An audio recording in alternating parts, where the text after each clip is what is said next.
जनता जान्न चाहन्छ। Sponsored by युनिराइजको साथ छ र त सबै पलहरू खास छ। Unirise home appliances, beginning of happiness. गर्वैदेखि बलियो भूगर्भ सिमेन्ट। एलआइसी नेपाल, जीवन रहँदा पनि जीवन पश्चात पनि सुरक्षा करको साथ जीवन भरको स्तरीय प्लम्बिङको भरपर्दो नाम मार्बल। टीका resort sweets and spa Pokhara. Supported by Nice Higher Education, Lainsaur, Kathmandu. Cement Sagarmatha एउटै छ। बाल्ट्रा, लिभ योर होम। स्काईवर्थ, घरमा सबैको प्यारो।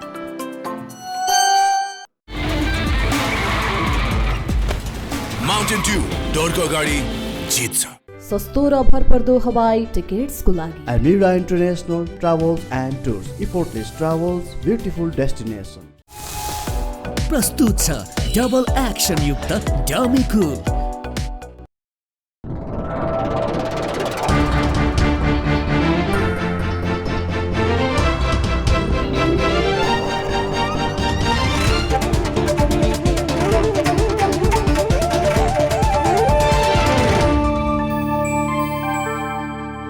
नमस्कार दर्शक, आजको जनता जान्न चाहन्छन् कार्यक्रम हाम्रो बीचमा नेपाल कम्युनिस्ट पार्टी माओवादी केन्द्रका नेता पूर्व मन्त्री अमनलाल मोदी हुन्छ। मोदीजी, तपाईँलाई म जनता जान्न चाहन्छन् कार्यक्रम स्वागत गर्न चाहन्छु। धन्यवाद। तपाईँको काम भनेको, माओवादीको काम भनेको लफडा गर्ने, झगडा गर्ने, द्वन्द्व गर्ने, विवाद गर्ने अनि मान्छेको हत्या गर्ने, त्यही है काम माओवादीको। एउटा कुरा चाहिँ बुझिराख्नुहोस् ऋषिजी, यो जुन तरिकाले तपाईँले जो प्रश्न गर्नुभयो, मेरो यो आपत्ति छ। तपाईँले हामीले कहाँ गऱ्यौँ? 10 वर्षमा 17,000 को हत्या गर्नु। आज बाबुराम भट्टराईले भन्नु, हामीले 17,000 गऱ्यौँ। बाबुराम भट्टराईले भन्नु, हामीले 17,000 गऱ्यौँ। स्पष्टमा डाक्टर बाबुराम भट्टराई, डाक्टर बाबुराम भट्टराईको कुरा होइन, माओवादीको शीर्ष नेता हो, देशको पूर्व प्रधानमन्त्री। फिर्ता लिनुहुन्छ कि म जाउँ? होइन, कसरी फिर्ता लिनु? तपाईँले 17,000 माओवादीले गरे हो? होइन, माओवादीले मारे होइन। 17,000 माओवादी द्वन्द्वमा मान्छेको हत्या भएन? द्वन्द्वमा भएको भन्नुहोस्। भएको भएन भन्नुहोस् न तपाईँ। राज्य पक्षबाट पनि र माओवादी दुवै पक्षबाट चाहिँ यो विषयमा, यो देशमा चाहिँ जतिखेर क्रान्ति थियो त्यो बेलामा 17,000 दुवै पक्षबाट, राज्य पक्षबाट, माओवादी। तर तपाईँको कारणले 17,000 को ज्यान गयो नि त कमललाल मोदीजी। क्रान्तिमा त्यो एउटा तपाईँले आन्दोलन नगरेको, सशस्त्र नगरेको भए, त्यसो भए हिंसात्मक आन्दोलन नगरेको भए देशमा के यस्तो अवस्था आउँथ्यो? 2007 सालमा क्रान्ति गर्दा नेपाली कांग्रेसले आन्दोलन गर्दा या क्रान्ति गर्दा हतियार उठाउँदा कति मान्छे शहीद भए, कति मान्छेको घर वाहन भए, यो कुराको समीक्षा गर्नुहुन्न तपाईँ? समीक्षा गरिरहेको छु। त्यतिखेर के 17,000 को हत्या भएको थियो? 17,000 मान्छे नै कम थियो त्यो बेला। तपाईँले त अर्को कुरा, शिक्षकलाई 2028 सालमा, तपाईँले त 2028 सालमा सुन्नु न, आक्रमण गर्नुभयो। 2028 सालमा झापा विद्रोह हुँदा कति मान्छे के भए? त यतातिर नजाउँ। होइन, बहस त सुरु भएको छ नि त। बहसको होइन, कुरामा प्रधानमन्त्री केपी शर्मा ओलीले पनि भन्नुभएको छ स्पष्टमा, माओवादी भनेको हिंसा गरेर आएको पार्टी हो। सबलाई थाहा छ नि त्यो। अनि एमाले कांग्रेस चाहिँ के गरेर आएका? कांग्रेसका नेताहरूले भनेका छन् एमाले कांग्रेस के भएर आएका? द्वन्द्व गर्ने, हिंसा गर्ने। एउटा कुरा बुझिराख्नुहोस् ऋषिजी, 2074 सालमा नेकपा एमाले र माओवादीको गठबन्धन हुँदा त्यो बेलामा नेकपा एमालेका साथीहरू माओवादी जस्तो क्रान्तिकारीहरू माओवादीलाई भोट दिनुपर्छ भनेर गठबन्धन गरेको इतिहास बिर्सिनुभयो? परिवर्तनको निम्ति माओवादी हो भनेर उहाँहरूले होइन, माओवादीलाई सबैले चिनेका छन्। अनि 2079 मा बारेमा कांग्रेस एमालेका नेताहरूले अहिले के भन्छन्? 79 मा फेरि नेपाली दरबारको इशारामा माओवादीको जन्म भयो, सशस्त्र भयो। कुरा गरेर तर्क गरेर माओवादी कहाँ पुगिसक्यो, यो देशको राजतन्त्र अन्त्य गर्न संविधान सभाबाट संविधान बनाउने, यो देशमा चाहिँ जनताको पक्षमा काम गर्ने, यो देशको भ्रष्टाचारलाई तह लाउने, यो देशको चाहिँ सारा कुरा उत्पीडित समुदायदेखि उत्पीडित वर्गहरू, यो देशका चाहिँ सही शोषक सामन्तलाई अन्त्य गर्ने माओवादी। अनि तपाईँले त्यस्ता कुरा गर्न मिल्छ? होइन, तपाईँले हाम्रो देशमा परिवर्तनको लागि सशस्त्र द्वन्द्व गर्नुभयो, हिंसात्मक आन्दोलन गर्नुभयो, सशस्त्र जनयुद्ध गर्यौँ। सशस्त्र द्वन्द्वै गर्नुभयो। द्वन्द्व कुरा होइन, जनयुद्ध भन्नु। जनयुद्ध भनेर आज सरकारले मानेका छ, संविधानले मानेको छ जनयुद्ध। मनाउनुहोस्। दलका नेताहरूले मानेका छन्, कांग्रेस एमाले जनयुद्ध भनेर आत्मसात गरेको छ, स्वीकारेको छ। तपाईँ मान्नुहोस्। सशस्त्र द्वन्द्वमा देशमा धेरै किसिमका छन् ऋषिजी। तपाईँ हिंसाहरू भए होइन, त्यो कुरा तपाईँले स्वीकार्नु। देश अगाडि बढ्न सकेन त्यतिखेर। तपाईँले कांग्रेस र माओवादीको बिचमा 12 बजे सम्झौता भएपछि देशमा शान्तिपूर्ण आन्दोलन भयो, लोकतन्त्र आयो। त्यो होइन, नेपाली कांग्रेस र माओवादी होइन, 7 राजनीतिक दल र माओवादी। एउटा कुरा मात्रै त्यति तपाईँले जुन तरिकाले भन्छ त्यसर्थ गिरिजा प्रसाद कोइरालाको नेतृत्वमा भएको होइन हो। 7 दल र एउटा माओवादीको बिचमा भएको होइन? त्यही त 7 दल, त्यही त 12 बुद्धि सम्झौता भयो। त्यही भएर 12 बुद्धि मात्रै कुरा होइन। हामीले के भने यो देशको शान्ति प्रक्रियासँग जोडेका कुराहरू, यो देशमा शान्तिसँग जोडेका विषयवस्तुहरू, यो देशमा परिवर्तन र हिजोसम्म उत्पीडन परेका समुदाय, उत्पीडन परेका वर्गहरूलाई यो देशमा पनि राज्यले हेर्नुपर्छ। राज्यले विभेद गर्नु हुँदैन, सबै मान्छे होइन, राज्यले हेर्नुपर्छ, विभेद गर्नु हुँदैन। तर तपाईँहरूले यो देशमा विभेद गर्नु भएन, हामीले गरेनौँ। यो देशमा तपाईँहरूले चाहिँ हामीले गरेनौँ। जनतालाई दुःख दिनु भएन, हामीले गरेनौँ। अहिले दुःख दिनु भएको छ, हामीले केही दिएनौँ। तपाईँले ल्याएको संविधान आज काम नलाग्ने भयो, सङ्कटमा छ संविधान, त्यो कुरा मान्नुहुन्छ नि तपाईँ? म मान्दिनँ। आज व्यवस्थामाथि प्रहार भएको छैन, त्यो त सधैँ रहन्छ। गणतन्त्रमाथि प्रहार भएको छैन, त्यो त सधैँ रहन्छ। किन तपाईँहरूको कारणले होइन, तपाईँहरूको जीवनशैलीको कारणले होइन, तपाईँहरूको सोखिन जीवनको कारणले होइन? सोखिन त अब को छ छैन त्यसको ठ्याक्कै जनतालाई भन्नुहोस् न। माओवादीका नेताहरूको आज रहन सहन, बसोबास, लवाई खवाई, हिँडाइ, पछिरो गाडी हेर्नुहोस् त अहिले लड्को लागेको छ। आलिसान महलमा माओवादी नेताहरू बस्छन्।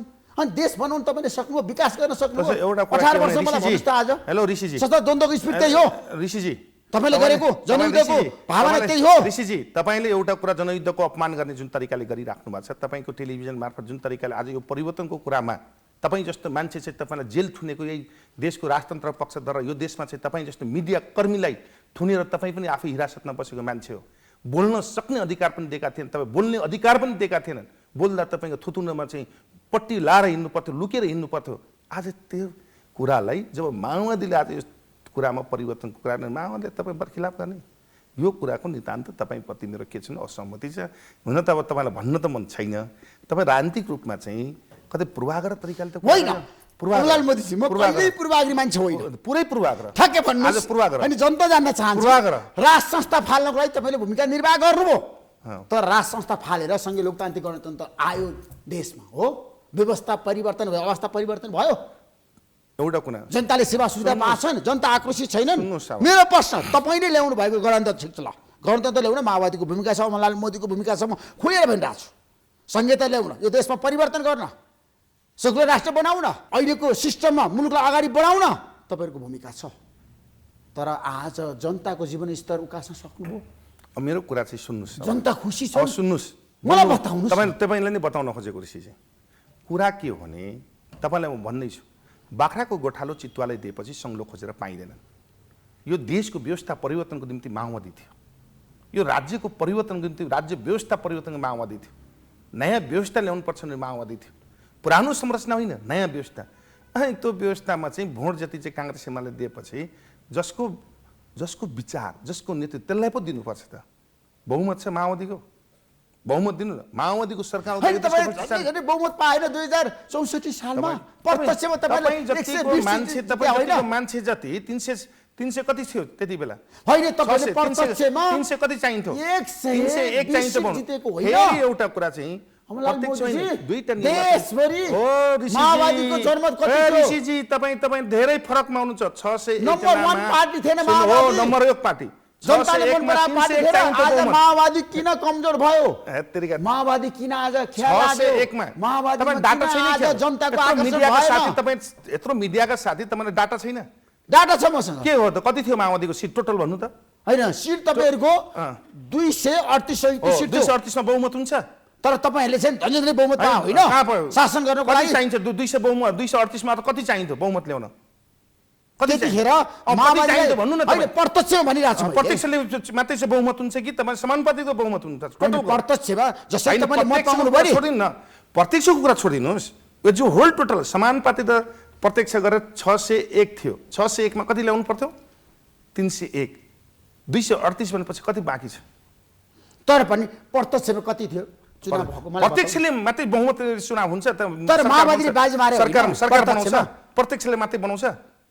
माओवादीले धन्य बहुमत ल्यायो होइन प्रत्यक्षमा। त्यो कुरा स्वीकार्नु तपाईँ। प्रत्यक्षको कुराले होइन, टोटलको प्रत्यक्ष हुन्छ। सरकार बनाउन समानुपातिक बाहिर राखेर हुन्छ, सरकार बन्छ। तपाईँले पाएको जनमत हेर्नु त्यतिखेर हो, जनमतमा देशभरि माओवादीको लहर थिएन। सबभन्दा ठुलो पार्टी माओवादी भने सबै मान्छे डराउँछ त्यतिखेर।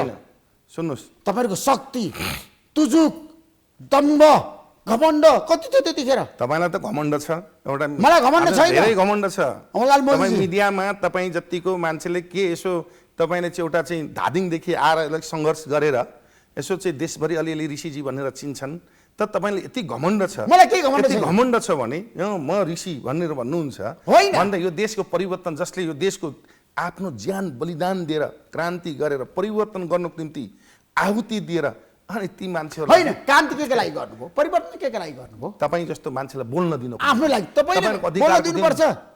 तपाईँले बोल्नु न, कति बोल्नु पूर्व राजा ज्ञानेन्द्र शाहले कु गर्दाखेरि 2061 साल माघ 19 गते म सडकमा आएको मान्छे हो। रिपोर्टर्स क्लबमा 21 गते मैले बहस गरेको मान्छे हो। राजाको शासनमा तल कर्फ्यू लाग्थ्यो। अनि के भयो?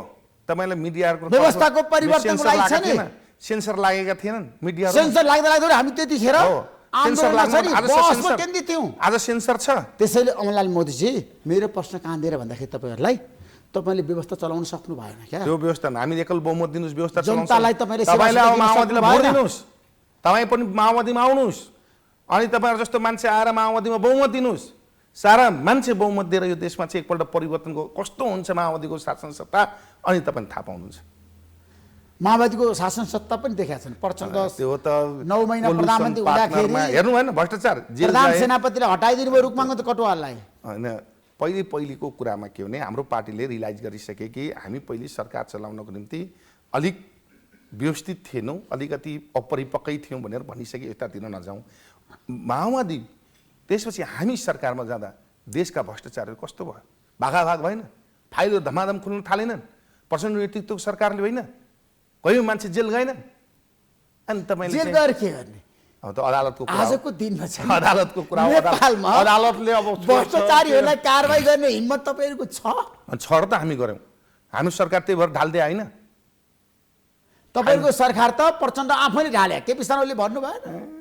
अब त भन्न त निम्ति के भन्छन् त्यो त दोस्रो कुरा। तपाईँले के जज गर्नुहुन्छ? तपाईँ त पुरा घोक्रा यस्तो एकदम त्यो घाँटी रिपोर्टर्स क्लबमा तपाईँको चाहिँ घोक्रा यो देशको भ्रष्टाचारहरूको सरकार बनो, यो बनो, त्यो बनो भनेर तपाईँ घोक्रा सुकाइ चाहिँ बोल्ने, अहिले चाहिँ मसँग तर्कको निम्ति तर्क गर्ने, त्यस्तो कुरा होइन। देशमा नेताहरू सोखिन भए, नेताहरूको जीवनशैलीमा परिवर्तन हुनु पर्यो, नेताहरू सिम्प्लिसिटी हुनु पर्यो, नेताहरू जनमुखी हुनु पर्यो, नेताहरूले जनताको लागि काम गर्नु पर्यो। आज नेताहरूले पजेरो चढ्ने, नेताहरूले आलिसान महलमा बस्ने, जनताहरूले खान नपाउने, विदेशमा गएका नेपालीहरूको पीडा डरलाग्दो छ। तपाईँ त जानु भएको छ खाडी मुलुकमा, किनभने तपाईँ त सरमजी जनताको लागि लडेको मान्छे हो। तर आज जनताको लागि व्यवस्था आयो कि आएन? नेताको लागि मात्रै गणतन्त्र आयो कि भन्ने प्रश्न हो मेरो। गणतन्त्र दिवस मनाइरहँदाखेरि ठिक छ, जेठ 15 गतेको गणतन्त्र दिवसमा जुन प्रश्न गर्नुभयो, यो कुरा म पनि आफै पनि भन्दैछु, नेताको कुरा मात्र होइन, समग्र देश र जनताको निम्ति हरेक जुन जनताको पक्षमा गणतन्त्र ल्यायो त्यसले के प्राप्त गर्यो त्यो चाहिँ क्वेसन छ। त्यसो यसलाई व्यवस्थित गर्नको निम्ति हामी माओवादीहरू देशभरि अभियान चलायौँ। हामी रूपान्तरणको प्रक्रियामा छौँ। हामी चाहिँ तराई मधेसको चलायौँ, अहिले हुलाकी सडक भनेर चलायौँ, अहिले चाहिँ तपाईँ मध्य लोक मार्गको अभियान चलाइरहेको छौँ। हामी रूपान्तरण माओवादीहरू जुन एजेन्डाबाट हिजो प्रचण्ड रोल्पा पुग्नुभयो, जहाँ माओवादीको जनयुद्धको उद्गम थल हो नि त, होइन? 2052 साल फागुन 1 गते तपाईँले जनयुद्ध सुरु गर्दाखेरि 4वटा जिल्लाबाट सुरु गर्नुभएको थियो नि, रोल्पा। त्यो त उद्गम थल हो नि त, होइन? 2064 सालको संविधान सभाको निर्वाचनमा माओवादीलाई सबभन्दा बढी भोट दिएको जिल्लामा पुग्नुभयो। त्यो जिल्लामा विकास भएको छ रोल्पामा। रोल्पाको जनताले सेवा पहिलेभन्दा त धेरै विकास मलाई बताउनुहोस् क्या, धेरै गएको छ। हेर्नुहोस्, अब देशको गणतन्त्र आएको आज 18 वर्षमा के भयो क्या देशमा? कुनै समयमा त मोबाइल परिवर्तन भयो, मलाई बताउनुहोस्। धेरै परिवर्तन भएका छन्, विकासको कुरामा त धेरै परिवर्तन भएका छन्। त्यसमा चाहिँ धेरै तपाईँ तर्क वितर्क गर्नु भने गाउँ बस्ती जानुहोस्, कस्तो कालो पत्रदेखि लिएर हरेक कुरा, मान्छे 63 सालमा मोबाइल बोक्ने स्थिति थिएन, आज चाहिँ हातमा नेट, इन्टरनेटहरू छन्, मोबाइलहरू छन्, भन्न त द्रुत गतिमा विकास भइरहेका छन्। हो, नेपालको आर्थिक ग्रोथ जुन तरिका अझै बढ्नु पर्थ्यो, जुन तरिकाले चाहिँ सबैमा चाहिँ आज देशमा चाहिँ भयावह स्थिति छ। झन्झन 11 खर्ब जति चाहिँ विदेशमा चाहिँ बालबच्चाहरू पढ्ने नाउँमा गइसकेको छ। देशका चाहिँ युवाहरू खाडी मुलुकमा चाहिँ काम गर्नुपर्ने परिस्थिति बनेका छन्। यसको समीक्षा हामी गर्छौँ र हामी यो देशमा चाहिँ युवाहरू जो चाहिँ पलायन भइरहेका छन्, नेपालमा रोजगारको कुरा, नेपालका कृषिसँग जोडिएका कुराहरू, माओवादीले जुन उठाएका विषयवस्तु चाहिँ कतै माओवादी पनि समीक्षा कतै चुकी त राखेका छन् भनेर समीक्षा गर्न होइन। माओवादीले उठाएका विषयवस्तु एजेन्डाहरू आज देश र जनताको पक्षमा हुनुपर्छ है। ठिक छ, आज तपाईँले भन्नुपर्छ क्या कमी कमजोरी छ भने सुधार्नुपर्छ। त्यही त समीक्षा गरेर विगतमा अभियानमा माओवादीहरू चुक्यो। माओवादीहरूको जीवनशैलीमा छ नि जीवनशैली आमूल परिवर्तन हुनु पर्यो। सरमजी जनताको लागि काम गर्नु पर्यो। जनता भोगभोगै छन्। काठमाडौँदेखि हाम्रो पार्टीको श्रद्धेय अध्यक्ष पूर्व प्रधानमन्त्री कति दिन भयो अभियान आजसम्म काठमाडौँ आउनु भएको छैन। होइन अभियानमा हुनुहुन्छ तर त्यो अभियानले जनतालाई आकर्षित गरेको छ। आकर्षित त गरेको छ। जनताले साथ दिएको छ। म आफै गएको माओवादी कार्यकर्ता मात्र त्यहाँ गएर हुन्छ। जनता पनि देशभरिको जनतालाई तपाईँ राम्रोसँग सोध्नुहोस् न। नेता भनेपछि जनता होइन चोक चौरामा जानुहोस्, तपाईँ चिया पसलमा जानुहोस्, मान्छेसँग काम गर्ने मजदुर साथीहरूसँग जानुहोस्, रिक्सा चलाउने मान्छेसँग भेट्नुहोस्, बस पार्कमा भेट्नुहोस्, बस चढ्ने भेट्नुहोस्, सार्वजनिक स्थलमा भेट्नुहोस्। के भन्छन् एमाले काङ्ग्रेस वास्तवमा यो समाजमा जुन तरिकाले भ्रष्टाचार जुन तरिकाले गरिरहेछन् यतिमध्ये अलिक माओवादी गल्ती गरेका थिए। यतिमध्ये त होइन माओवादीले पनि भ्रष्टाचार गरेकै हो। माओवादी पनि सुन तस्करी गरेकै हो। कहाँ सुन तस्करी गरेन? कृष्णबहादुर महरा पर्नु भएन? कृष्णबहादुर महरा उहाँको छोराहरू परेन हो। त्यो कुरा तपाईँ मान्नुहुन्न भने कृष्णबहादुर महरा परेका नपरेका अहिले बाहिर हुनुहुन्छ, त्यस कुरामा नजानुहोस्। अदालतबाट सुन तस्करको कुरा गर्थे माओवादीका नेताहरू पनि मुछेका हो नि त। मुछे जो गरे जो चाहिँ उसको छोरा हुनुहुन्छ हामीले कहिले बचाउन खोज्यौँ? हामी त बचाउँदैनौँ। माओवादी पनि यदि भ्रष्टाचार छ स्वयं हाम्रा पार्टीका श्रद्धेय अध्यक्ष प्रधानमन्त्री भएको बेलामा यदि मतिर सोझिन्छ भने भ्रष्टाचारको सुई या भ्रष्टाचारसँग मसँग कुनै गाँसिएका छन् भने अनुसन्धान गर्नुहोस्। आजसम्म कुनै प्रधानमन्त्रीले भनेका थिएनन्। तर हाम्रो पार्टीको श्रद्धेय अध्यक्ष कमरेड प्रचण्डले म प्रति कुनै शङ्का या भ्रष्टाचारमा राखेका छन्। तपाईँहरू सबै संयन्त्र अहिले पनि प्रधानमन्त्री हुनुहुन्न नि, अहिले त प्रतिपक्ष या सांसद मात्रै हुनुहुन्छ, पार्टीको दल उहाँहरूलाई लाग्छ प्रचण्डजी या हाम्रो पार्टीको अध्यक्षज्यू कुनै किसिमको चाहिँ भ्रष्टाचारमा चाहिँ उहाँलाई छानबिन गर्न तयार छ। इभन सबैलाई होइन छानबिन गर्नुपर्छ। जो भ्रष्टाचारी छ त्यसलाई बाँकी राख्नु हुँदैन। ठुला पार्टीका ठुला नेता किन नहोस्, जोसुकै होस्, तर हाम्रो देशमा भ्रष्टाचारीलाई कारबाही भएको छैन। मेरो पक्ष त्यहाँनिर हो। त्यो त सम्बन्धित निकाय सरकार कस्तो हामी भएको बेला कसलाई कसलाई पठायौँ? अरू त छैन। अरू सरकार कस्तो छ देखिराख्नु भएको छ। देख्दै तपाईँहरूले चाहिँ हामीलाई प्रश्न गर्नुहुन्छ। सायद तपाईँहरूलाई विशेष रूपमा म भन्न चाहन्छु कुन जगमा यो सरकार बन्यो, कुन परिस्थितिमा जग बन्यो, यसको बारेमा तपाईँहरू जस्तो पत्रकार साथीहरूले एकपक्षीय रूपमा व्याख्या नगर्नुहोस्। हामी एकपक्षी छैनौँ। हामी सबैको विचारलाई सुनेर हामी तपाईँको जज छैन, अर्काको विचार होइन। तपाईँ पनि एउटा ब्रह्म त होला नि।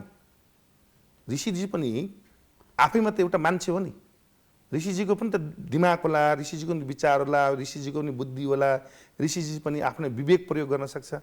तपाईँलाई लाग्दैन एमाले काङ्ग्रेसले चुकिराखेका छन्? आम जनताले सबै पार्टी चुकिरहेको छ। काङ्ग्रेस एमाले माओवादी कुरा नगर्नुहोस्। माओवादीले पनि कमी कमजोरी गरेको छ, चुकेको छ। कमी कमजोरी गर्यो, गल्ती गरेको छ। गल्ती नगरे भाइ तपाईँहरू आज 32 सिटमा थन्किनु हुन्थ्यो। सिटको कुरा छोडिदिनुहोस्। हामीलाई एक सिट आउँदा पनि केही फरक 268 सिट 238 सिट पाएको गल्ती 2038 सिट पाएको पार्टी 2000 होइन 238 त्यो बेलामा 600 मा 238 अनि 601 मा 238 पाएको पार्टी आज त्यसर्थ मेरो भनाइ के भने 32 मा आउनु पर्यो छैन। हाम्रो पार्टी प्रत्यक्षमा सुन्नु न 18 सिट जित्नु ठिकै छ। हाम्रो पार्टी 2 सिट त्यही पनि गठबन्धन गरेर होइन। सुन्नु ऋषिजी 5 पार्टी हैन। हामीलाई फेरि पनि भन्दैछु हाम्रो पार्टी एक सिटमा झरोस्, चुनाव पनि एक ठाउँ पनि जितोस्, तर यो देश हार्नु भएन, यो व्यवस्था हार्नु भएन। हाम्रो त्यो देश त हारिसक्यो, हारेको छैन। अहिले जनताहरू त पीडामा छन्, समस्यामा छन्। त्यसको निकास गर्न नेताहरूले जिते, नेताहरू सम्पन्न भए, नेताले राम्रो काम गर्दै अब सुन्नुहोस्। नेताहरूको छानबिन गर्नुहोस्। नेताहरूको त्यही भएर त हामीले अहिलेसम्म राजकीय रूपमा रहेका सबै मान्छेहरूको म भन्छु 46 साल यताका सबै मान्छे होइन, 46 फेरि एउटा गलत। अहिलेसम्म सार्वजनिक पदाधिकारी रहेका चाहे 2007 सालदेखिको 2017 सालदेखिका जो प्रजातन्त्रदेखि सबैको सम्पत्ति छानबिन गरेर एउटा आयोग बनाएर संसदमा बोलेको छु। संसदमा यहाँ होइन, सार्वभौम संसदमा बोलेको कि हाम्रो पार्टीले फेरि अध्यक्ष कमरेड प्रचण्ड, हाम्रो श्रद्धेय अध्यक्ष कमरेड प्रचण्डले बोल्नु भएको छ सबैको छानबिन सम्पत्ति गरौँ। नेताहरूको मात्रै सार्वजनिक पदाधिकारीको, इभन तपाईँ पनि एउटा सार्वजनिक होइन। भ्रष्टाचारको कुरा गर्दा तपाईँले गम्भीर प्रश्न उठाउनु भयो होइन। सबैको गरौँ, तर क्यान्टनमेन्टमा भएको भ्रष्टाचारको पनि छानबिन गर्नु पर्छ। अनि भन्यो त सबैको क्यान्टनमेन्टको त पटक क्यान्टनमेन्टको पनि त गर्नुपर्छ। क्यान्टनमेन्टको बाबुराम भट्टराईले भन्नुभएको होइन, त्यहाँ अरबौं रुपैयाँ चलखेल भयो, भ्रष्टाचार भयो बेलामा रिस उठ्यो, कुन बेलामा के गर्यो, कुन बाबुराम भट्टराई सार्वजनिक रूपमा भन्नुभएको छ। मेरो अन्तर्वार्ता सार्वजनिक रूपमा होइन, तपाईँको मात्रै उनीहरू त सार्वजनिकमै बोले। रिस माओवादीदेखि छोडेका, माओवादीदेखि रिस, माओवादी पार्टीसँग रिस आएपछि माओवादीका अध्यक्षसँग जुझ्न नसकेपछि, प्रचण्डसँग जुझ्न नसकेपछि हाम्रो पार्टीको अध्यक्षलाई कुन ब्लेम लाउने भन्दा हाम्रो सधैँ अध्यक्ष कमरेड प्रचण्ड क्यान्टोनमेन्टको के कमान्डर थिए? होइन, क्यान्टोनमेन्टमा भ्रष्टाचार भएको कुरा तपाईँले स्वीकार भयो नि त? क्यान्टोनमेन्टमा भ्रष्टाचार यदि छ भने तपाईँले बेरुजुहरू भन्छन्, महालेखा परीक्षण भन्छन्, सबै चाहिँ तपाईँलाई चाहिँ फरछोट गरिदिएका छन्। माओवादीको सेनाले चेक काट्ने सरकारले काट्ने हो, दिएका सरकारले हो। त्यसैले यदि त्यही पनि शङ्का लाग्छन् सबै खोजौँ, अहिले पनि छानबिन समिति बनाऊ, अझै पनि बनाऊ। म बेरुजी छैन त, जताततै बेरुजी छ, देख्नु भएन? सार्वजनिक लेखा समितिको तपाईँ सदस्य हो, त्यहाँ झगडा गर्नुहुन्छ, विवाद गर्नुहुन्छ, काङ्ग्रेस एमालेलाई गाली गर्नुहुन्छ, अनि खोइ त भ्रष्टाचारलाई कारबाही गर्न तपाईँले पहल गरेको? अब मलाई बोल्न दिउँ, बोल्नुहोस्। अन्तर्राष्ट्रिय एयरपोर्ट भ्रष्टाचार भएको छैन, अनि पोखरा अन्तर्राष्ट्रिय एयरपोर्ट भ्रष्टाचार भएको छैन अमरलाल मोदीजी? म त्यही उपसमितिबाट प्रतिवेदन बनाएका, हामीले भ्रष्टाचार ठहर गरेका, हामीले देख्यौँ, हामी आफै अनुगमनमा गयौँ भन्दा तपाईँलाई जुन मान्छेले चाहिँ भ्रष्टाचार भयो भन्ने अनि हामीलाई पेल्ने, जसले बचाउन खोज्छ तपाईँ पेल्नुहुन्न। म त सबैलाई पेलिरहेको छु, गल्ती गर्ने कसैलाई बाँकी राख्दिनँ। कसले कसले बचाउन खोज्दैछ? ल तपाईँ ऋषिजी तपाईँ आज सार्वजनिक, ल आज तपाईँ भन्नुहोस् त, तपाईँ भन्नुहोस्, सार्वजनिक लेखा समितिको उपसमितिको सदस्य हो, छानबिन समितिको, भन्नुहोस् नेताहरूलाई बचाउने काम कसले गर्यो? के नेता कुन ठाउँ बचाएका छ? बचेन, कहीँ छैन। पोखरा अन्तर्राष्ट्रिय एयरपोर्ट तपाईँलाई त्यसपछि यो प्रतिवेदनमा के छ? नेताहरूको नाम छ त्यहाँ, नेताहरूको नाम छ, कुरै बुझ्नु भएन। त्यतिखेर को प्रधानमन्त्री भएको थियो? सुन्नु न, को पर्यटन मन्त्री भएको थियो? तपाईँले भन्न सक्नुभयो? तपाईँ एउटा कुरा बुझिराख्नु होइन, अमरलाल मोदीजी भन्न सबै छ, सबै छ, सबै पढ्नुहोस्। ल पढ्नुहोस्, अब तपाईँलाई नामहरू देखेर तपाईँलाई एउटा हामी कालक्रोनिक रूपमा हालेका छौँ। तपाईँलाई चाहिँ कुन बेलाको को प्रधानमन्त्री थिए सबै हालेका छौँ। ल भन्नुहोस्, सुनाउनुहोस्। अब तपाईँलाई एउटा उदाहरण दिन्छु, एउटा उदाहरण। विमानस्थल निर्माणको क्रममा भएको गरेको कार्य विवरण, पोखरा विमानस्थल भनेर यसरी को प्रधानमन्त्री थिए? को थियो त प्रधानमन्त्री? यो कुरामा यत्रो डिटेलमा होइन बताउनुहोस्। 3 घण्टा लाग्छ। होइन तपाईँ नाम 3 घण्टा लाग्छ को प्रधानमन्त्री थिए। होइन तपाईँ नाम भन्न सक्नुहुन्छ भने? किन तपाईँले दिनुहोस् त। प्रधानमन्त्री कहिले जान थियो? होइन त्यो बेलाको प्रधानमन्त्री पोखरा अन्तर्राष्ट्रिय बन्न सुरु गरेको अहिलेसम्म कुरा गर्नु त कतिजना प्रधानमन्त्री? म कसैको पक्ष विपक्षको कुरा होइन, आज निष्पक्ष कुरा गर्दैछु। निष्पक्ष कुरा के भने पोखरा विमानस्थल सुरुवात गर्नको निम्ति बाबुरामको पालामा सुरुवात भयो, 14 अर्बको सुरुवात भयो, टेन्डर आह्वान भयो। बाबुराम त्यसपछि प्रधानमन्त्री निस्किसकेपछि को भयो प्रधानमन्त्री थाहा छैन? भन्नुहोस् त भाइ। खिलाराज रेग्मीजी हुनुभयो। खिलाराज रेग्मीको नेतृत्वमा बनिसकेपछि 14 अर्बलाई चाहिँ एउटा समिति बनाएर उहाँहरूले चाहिँ एउटा चाहिँ 14 अर्बले बन्दैन 22 अर्ब बनाउनु भयो, जो कि सार्वजनिक खरिद नियावली अन्तर्गतको चाहिँ ठिक छ भनेर भन्यो। यो कुराको कालक्रोनिकमा छ। त्यसपछि सुशील कोइराला आउनुभयो, केही नीतिगत रूपमा छ। त्यसपछि हाम्रो चाहिँ केपी अहिलेको प्रधानमन्त्रीजी हुनुभयो भन्दा यो श्रृङ्खलाबद्धमा छ। तपाईँलाई एउटा कुरा चाहिँ कसैलाई छुट्याएका छ, जो नीतिगत रूपमा छन् सबै एज होल टोटल हालेका। त्यतिखेर माओवादीको संलग्नता थिएन, कोही पनि माओवादीका मान्छे संलग्न भएनन्। जो छ पर्छन्। बाबुराम भट्टाई प्रधानमन्त्री हुनुहुन्थ्यो। जो छ तर बाबुराम त सुरुवात नगरे, सुरुवातमा त हुनुहुन्थ्यो अनि तपाईँको पार्टी सरकारमा थियो। हस्पिटल के अरे कुनै पनि एयरपोर्ट बनाउन तपाईँको पार्टीको नेतृत्व सरकार होइन भने तपाईँले भनेको सुरु गर्दाखेरि पोखरा अन्तर्राष्ट्रिय एयरपोर्ट सुरु गर्दा तपाईँको पार्टी सरकारमा थियो। त्यही त 14 अर्ब सरकारको नेतृत्व तपाईँको पार्टीले गरेको थियो। डाक्टर बाबुराम भट्टाई प्रधानमन्त्री हुनुहुन्थ्यो। त्यही त भने उहाँले चाहिँ पोखरा विमानस्थल अन्तर्राष्ट्रिय जो बनाउनु नराम्रो गरे हो त, त्यो बढाएको कारणले भ्रष्टाचारको कुरा भयो। बिचमा छुट दिएका छन्, बिचमा चाहिँ उठाएका छन् टिप्पणी भन्दाखेरि अहिले के गर्ने नाम टिप्नुको कारण सबैको यहाँ छ। हामीले सबै पठाएका छौँ नामहरू। तपाईँले खालि अहिले चाहिँ जो कर्मचारी बहाल छन् प्रमाणहरू नष्ट गर्न सक्छन् भनेर उहाँहरूलाई निलम्बन गर भनेर सिफारिस गरेका छन्। अनि कसलाई निलम्बन गर्ने, किन गर्ने निलम्बन? निलम्बन त देखिएका मान्छेहरू निलम्बन गर्नु परेन?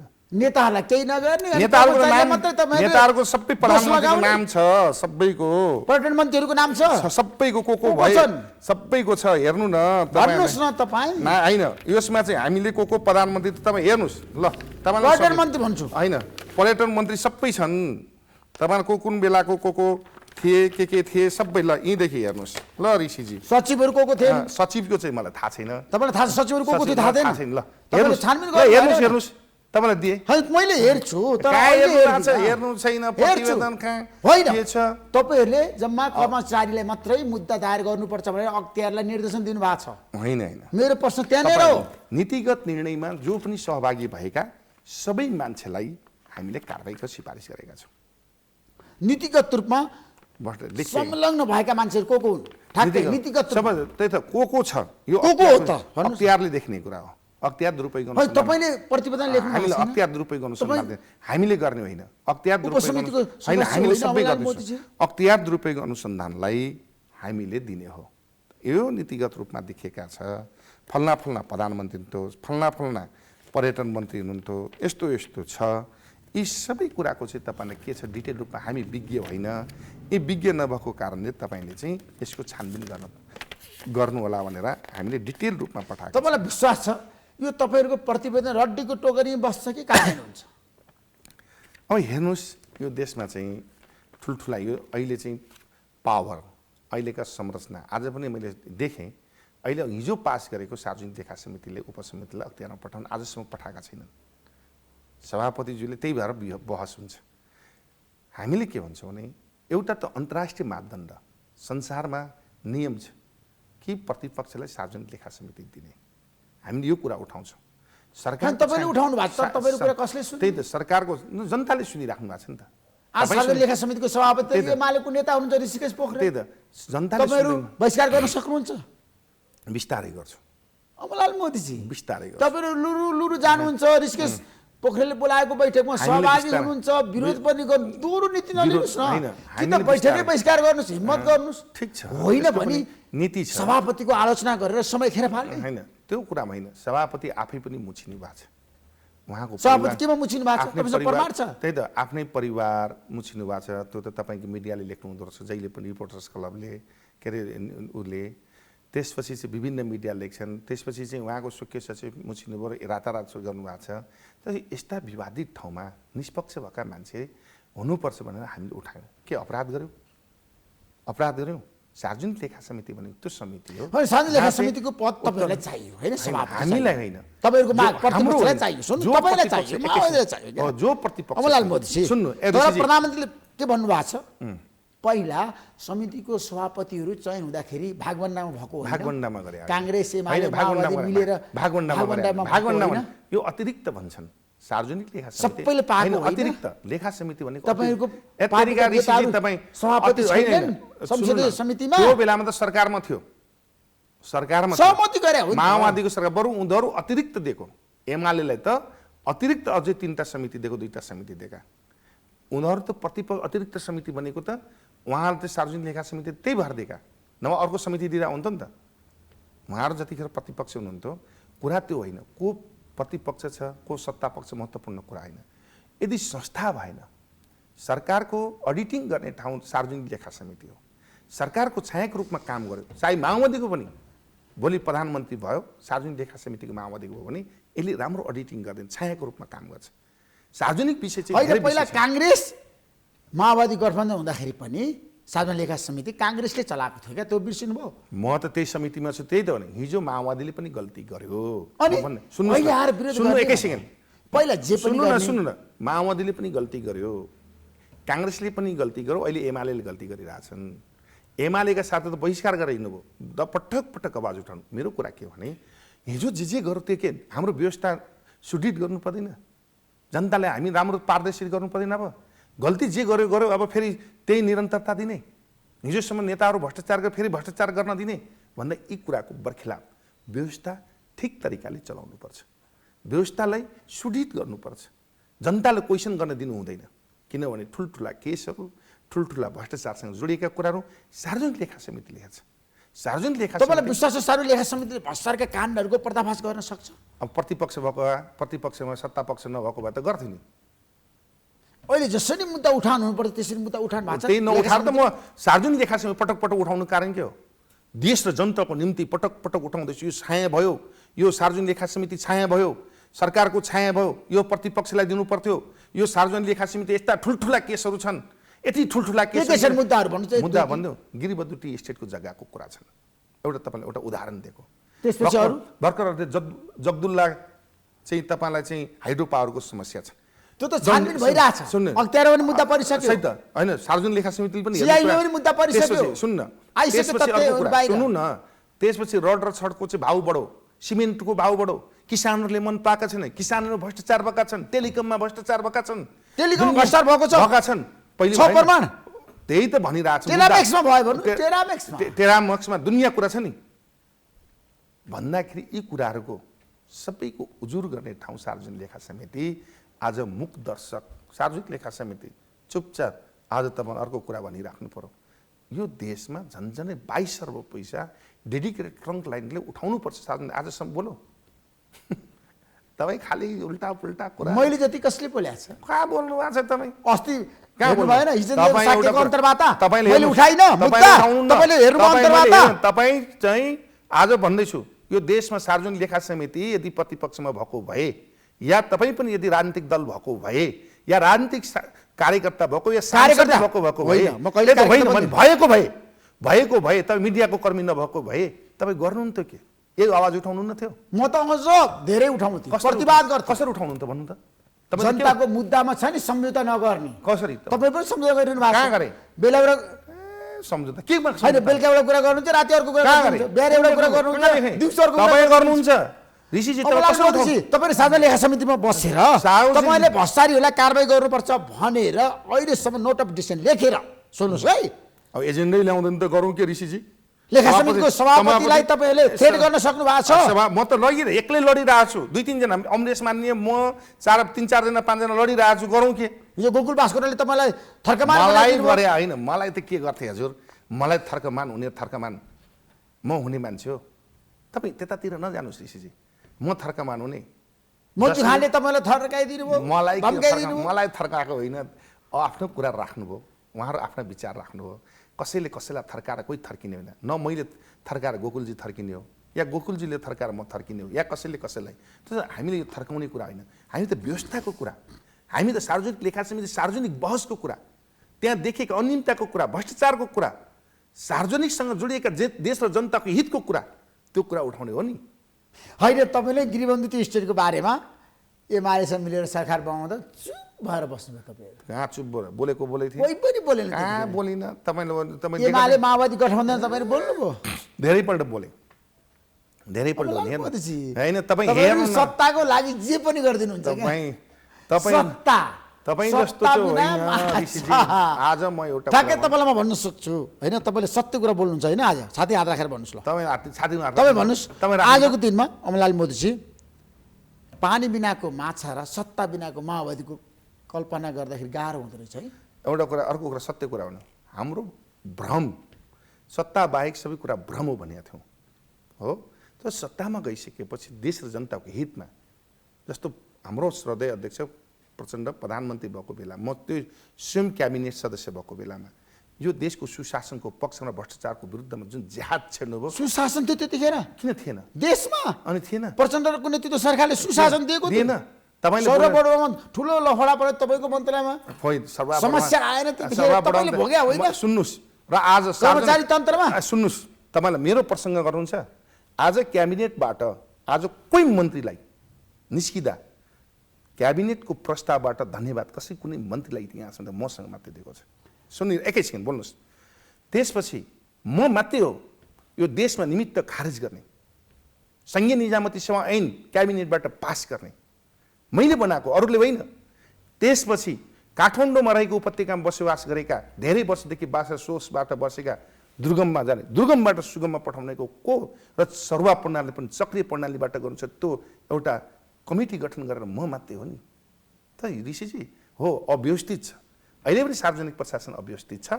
यति सोर्स र फोर्स लाउँदा अब व्यक्तिगत नजाउँ, यति लाउँछन् त्यो कल्पनाभन्दा बाहिर होइन। निजामती सेवा विधेयक त आयो होइन कर्मचारीहरूको लागि? कहाँ आयो? अहिले तपाईँले कुलिङ पिरियडको बारेमा चर्चा भएको छैन? अहिलेसम्म आएको छैन यो विधेयक। राज्य व्यवस्था सुशासन समितिमा जसरी छलफल भयो नि त्यसमा तपाईँको विमति छ कि सहमति? म त विमति आफ्नो फरक मत राखेका थिएँ। किन फरक मत राख्नु? कारण के हो भने जब म मन्त्री परिषदबाट पास गर्ने बेलामा, सुनिराख्नुहोस्, जतिखेर म मन्त्री परिषदको पास गर्ने बेलामा म बनाएको थिएँ त्यो सङ्घीय निजामती, अहिले जस्तो होइन। त्यो बेलाको मन्त्री परिषददेखि पास गरिसकेपछि पछि अर्को मन्त्री आएपछि तोडमोड गरिसकेपछि मैले फरक मत राखेँ। 2-3टा मात्र उदाहरण दिन्छु। एउटा उदाहरण के हो भने फरक मतको कुरामा तपाईँलाई चाहिँ हामी तहगत प्रणालीमा चाहिँ जुन तरिकाले ट्रेड युनियनको कुरा थियो, मैले एकल ट्रेड युनियन हुनुपर्छ भनेर मोटामोटी रूपमा गरिदिएका थिएँ। एकल ट्रेड युनियन एउटा उदाहरण, यहाँ चाहिँ दलै पछिको ट्रेड युनियन बनाउनु हुँदैन भन्ने मेरो मान्यता थियो र चाहिँ अतिरिक्त सचिव राख्नु हुँदैन, अतिरिक्त राख्नु हुँदैन। यो देशमा आर्थिक भार पर्छ भने र चाहिँ सरुवा प्रणाली तपाईँ कुलिङ पिरियडको पक्षमा कि विपक्षमा ठ्याक्कै राख्नुपर्छ। कुलिङ पिरियड त राख्नु चाहिन्छ, तर मुख्य सचिव र सचिवहरूले ट्रेड गरिसके राख्न हुँदैन भनेर धारणा राख्नु। आज सभामुखलाई भेटे, राष्ट्रसभाका अध्यक्षलाई भेटे, त्यो बेलामा प्रधानमन्त्री भेटे, शेरबहादुरलाई भेटे, त्यो त भेटिहाल्छ नि। हटाउने उहाँहरूको आवश्यक छैन। उहाँहरूको आफ्नो धारणा राख्नुहुन्छ, थ्रेट गरे होइन, आफ्ना धारणा राख्न पायो नि त। आफ्नो पक्ष त्यहाँ त सबै पक्षको छलफल गरेको थियो। म कर्मचारीको सहसचिव लेभलका सबै मान्छेलाई बोलायौँ, कार्यकारीलाई, ट्रेड युनियनका साथीहरूलाई बोलायौँ, सम्बन्धित निकायलाई बोलायौँ, सबै पक्ष गरेर छलफल गरेर बनाएका थियौँ। त्यसैले यो कुरालाई तपाईँले के बुझ्नुहोस् भने थ्रेट गर्नु आफ्नो विचार, आफ्नो धारणा, उहाँहरूको माग सम्बोधन गर्ने निम्ति आफ्ना कुरा राख्न सम्बन्धित ठाउँमा राख्दा त्यस्तो थ्रेटको रूपमा नलिउँ। अमरलाल मोदीजी, अब तपाईँहरूले सुरुदेखि नै भन्नुभयो, यो सरकार बनेकै दिनदेखि भन्नुभयो सरकार आफ्नै कार्यालय ढल्छ, तपाईँहरूले भन्नुभयो र तपाईँको पार्टी अध्यक्ष प्रचण्डले स्पष्ट रूपमा भन्नुभयो श्रीराय देवाललाई म प्रधानमन्त्री बनाउँछु, बाहिरै बसेर पनि सहयोग गर्छु, सरकारमा जानु पनि तयार छु भनेर उहाँ आउनुभयो। कम्मर कसेर यो गठबन्धन फुटाउन आउनुभयो, तर उहाँले केही गर्न सक्नु भएन। आज काङ्ग्रेस एमाले गठबन्धन झन् बलियो भयो, माओवादीलाई झापड हान्नुभयो नि शेरबहादुर देउवा र केपी शर्मा ओलीले मिलेर। तपाईँलाई एउटा चाहिँ हामी त के चाहन्छौँ, उहाँहरूको प्रेम, उहाँहरूको लभ अर्थात् नेपाली काङ्ग्रेस र एमालेको लभ र प्रेम युगौँ युगौँसम्म बाँचिराखोस्। युगौँ युग उनीहरूको सम्बन्ध विच्छेद नहोस् भने म संसदमा बोलेको विभिन्न ठाउँ। त्यसैले युगौँ युग केपी शर्मा ओली र उहाँहरूको अब शेरबहादुर देउवाको प्रेम अर्को सुन्नु न, कसैले टुटाउन नसक्ने भयो, नसकोस्, तपाईँहरूले पनि सक्नु भएन क्या। प्रचण्डले पनि सुन्नुहोस्, देउवा हामी सम्बन्ध विच्छेदमा लाग्दैन, उहाँहरूको प्रेममा। अब आयो कुरा के हो भने जहाँसम्म सरकारको कुरा देशको जनताको हितमा काम नगरिसकेपछि प्रेमलाई तपाईँले तोड्न सक्नु भने शेरबहादुर प्रेमको कुरा हामी सुन्नु न, तपाईँले चाहेर पनि तोड्न सक्नुहुन्न। अब हामीले कुरा भने उहाँहरूको प्रेम सम्बन्ध विच्छेद गर्यो भने आफ्नै कारण एउटा जाबो गभर्नरको निम्ति कति महिना उहाँहरूले के नौटङ्गी गरे, तर गभर्नर त पाए त राष्ट्रिय ब्याङ्कले कति महिनापछि विश्वनाथ पौडेल आइसक्नुभयो त, कति महिनापछि प्राप्त गर्नुपर्ने कहिले, कति नौटङ्गी भए सरकार अहिले ढलो ढलो ढलो हाम्रो कारणले हो। कुनै नियुक्ति हुँदा चाहिँ उहाँहरूको झगडा, कहीँ जाँदा आफ्नै पार्टीको झगडा, अझै भन्नुपर्दा उहाँहरूकै पार्टीका महामन्त्री जस्तो महामन्त्री जस्तो व्यक्ति के भन्नु भने प्रधानमन्त्रीको ओछ्यानसम्म बेडरुमसम्म चाहिँ बिचौलियाको पहुँच छ भने यस्ता कुराले देश र जनताले के भनिरहेछन् त्यता हेर्नुपर्ने। आज दिनदिनै भ्रष्टाचार झन् सल्बलाइरहेका छन्, बिचौलियाहरूको हातमा छ।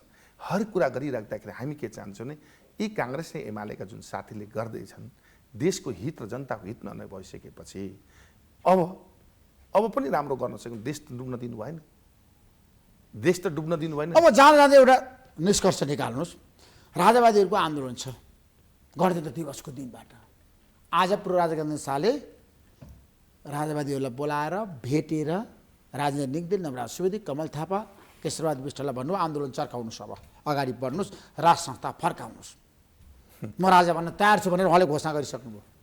उहाँले कोसिस गर्दैमा मनको लड्डु घिउ खाए जस्तै हो।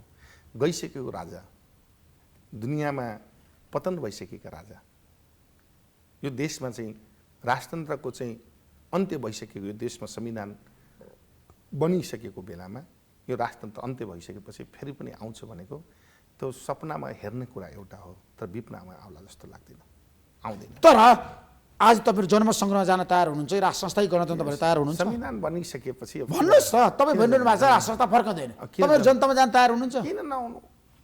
जनमत-सङ्ग्रहमा जान तपाईँहरू तयार हुनुहुन्छ, राज संस्थै गणतन्त्र भनेर एजेन्डा लिएर जान तयार हुनुहुन्छ? भन्नुहोस् जनतालाई। 5-5 वर्षमा जनमत जस्तै हो, प्रत्येक वर्ष चुनाव हुन्छ, प्रत्येक वर्ष भन्छ, प्रत्येक 5-5 वर्षमा चुनाव हुन्छ, एउटा जनमतै हो। उहाँको पार्टीका जनताले भोट दिँदा भइगयो नि, बहुमत ल्याओस्, 2/3 ल्याओस्, संशोधन गरोस्, के भयो त? राजा ल्याउनको निम्ति उहाँ चुनावबाट लडेर त्यसो संसदबाट राज संस्था फर्कन्छ र? अब उहाँ 2/3 ल्यायो भने त अब जनताले दिन्छ, जनताले नै 2/3 भोट दियो भने त हामीले के गर्न लाग्छ? त्यसमा तपाईँहरूको विमति रहँदैन? किन जनताले गरिसकेपछि 2/3 चुनाव उठ्नुपर्ने। राजाजीले पनि ज्ञानेन्द्रजी पनि चुनाव लड्नु पर्यो, मोरङ क्षेत्रमा नेपालमा फर्कन्छ भने तपाईँको या चाहिँ भविष्यवाणी हो, काठमाडौँमा लड्नु पर्यो, या चाहिँ सुर्खेतमा लड्नु कहाँ देशको 165 निर्वाचन क्षेत्रमा काहीँ न काहीँ चुनाव लड्नु पर्यो, लड्नु त पर्यो नि। अनुमोदन राजाको छोरा राजा नै हुनुपर्छ भन्ने सिद्धान्त अबको युगमा स्वीकार्दैनन्। टेस्टेड हुनुपर्छ, जनताबाट अनुमोदन हुनुपर्छ। उहाँ पनि चुनाव लडेर मजाले चुनाव लड्ने, जनमत ल्याउने, उहाँको पार्टी अब त नयाँ प्रस्ताव आइसक्यो। शेरबहादुर देउवाले पनि हिरेन्द्रलाई खण्डन गरिसक्नु भयो त। राजा बनाउन तयार हुनु खण्डन पर्यो। गरिसके, त्यतातिर नजाउँ, खण्डन गरिसके। म त्यतातिर अर्काको मिडियामा कुन मिडियामा चाहिँ कुन के आउँछ भने खण्डन गरिसकेँ, मैले देखिसकेँ।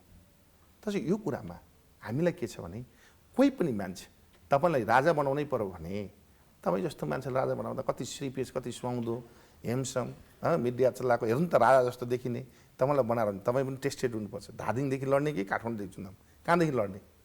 म जहाँ पनि गएर चुनाव लड्न तयार छु। हो, जहाँ पनि लड्ने तपाईँहरू पनि यदि म राजनीतिमा गएँ भने। होइन, राजनीतिक जानु भने चुनाव लडेर हुने होइन त।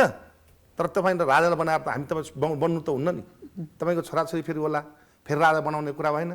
बनाउनै पर्यो भने त निष्पक्ष, जसले चाहिँ दरबार हत्याकाण्डका कुरा, अझै भन्नु मूर्तिका कुरा, जो चाहिँ विभिन्न आरोप लागेको कुरा, राजा बन्नु हुँदैन। क्या राज संस्था फर्काउँदैन, असम्भव। तपाईँको बुवा त बित्नुभयो भने मलाई थाहा छैन। बित्नुभयो? मेरो बुवा चाहिँ बित्नुभयो। मेरो पनि बुवा बित्नुभयो, आमा पनि बित्नुभयो। मेरो बुवा चाहिँ म कतिपल्ट चाहिँ फर्कियोस् भन्ने चाहन्छु। त्यो सपनामा पनि आइदिए हुन्थ्यो भनेर सुन्छु, त्यो सपनामा पनि आइदिँदैन बुवा। अमरलाल मोदीजी, अब तपाईँले सार्वजनिक लेखा समिति बसेर महत्त्वपूर्ण एजेन्डा उठान गर्नुभयो, गरिरहेको छु कि छैन? मैले गरिरहनु भएको छ। तर अब जहाँ जाँदै मलाई के बताउनुहोस् भन्दा तपाईँले आज नाम पनि भन्नुभयो, बाबुराम भट्टराईदेखि केपी शर्मा ओलीसम्म आउँदाखेरि पोखरा अन्तर्राष्ट्रिय एयरपोर्टको फेरिस्त तपाईँले बताउनु भयो। म प्रधानमन्त्रीहरूको कुरा गरिरहेको छु। प्रधानमन्त्रीहरूको कुरा गरेको, त्यसमा के उहाँहरू पनि दोषी हुनुहुन्छ? दोषी होइन, यो ठ्याक्कै भन्नुहोस् है। कोट अनकोट होइन, अनकोट अख्तियार दुरुपयोग अनुसन्धानले नीतिगत रूपमा हामी त नीति त बुझ्दैनौँ नि। कयौँ चाहिँ डकुमेन्ट अर्थ मन्त्रालयदेखि माग्यौँ, दिँदै दिएनन्। तपाईँलाई एउटा उदाहरणको निम्ति अर्थ मन्त्रालयदेखि डकुमेन्ट माग्दा एउटा चाहिँ कुन खालको कुन थियो माग्दा कुनै हालतमा दिएन भन्दा हामी सम्बन्धित निकायमा हेर्दाखेरि पोखरा अन्तर्राष्ट्रिय विमानस्थलमा नीतिगत रूपमा भ्रष्टाचार छ। यति एमाउन्ट भन्दा पनि यो चरणमा भ्रष्टाचार भएको रहेछ। छिने डाँडादेखि तपाईँलाई चाहिँ एसीसम्मको भ्रष्टाचार भएका छन्। के कति एमाउन्ट भएका छन्, को संग्रह छ नीतिगत रूपमा, को छन्, सबै कुराको छानबिन गरेर भनेर त लेखेका छौँ।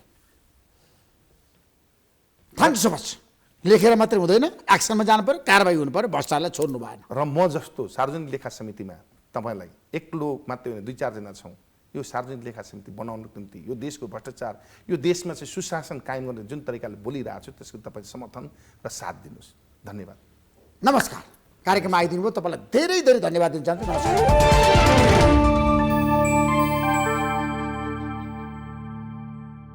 जनता जान्न चाहन्छ। स्पोन्सर्ड बाई युनिराइजको साथ छ र त सबै पलहरू खास छ। Unirise home appliances, beginning of happiness. गर्वैदेखि बलियो भूगर्भ सिमेन्ट। एलआइसी नेपाल, जीवन रहँदा पनि जीवन पश्चात पनि सुरक्षा करको साथ जीवनभरको स्तरीय प्लम्बिङको भरपर्दो नाम मार्बल। टीका resort sweets and spa Pokhara. Supported by Nice Higher Education, Lainsaur, Kathmandu. Cement Sagarmatha एउटै छ। Baltra, live your home. स्काईवर्थ, घरमा सबैको प्यारो।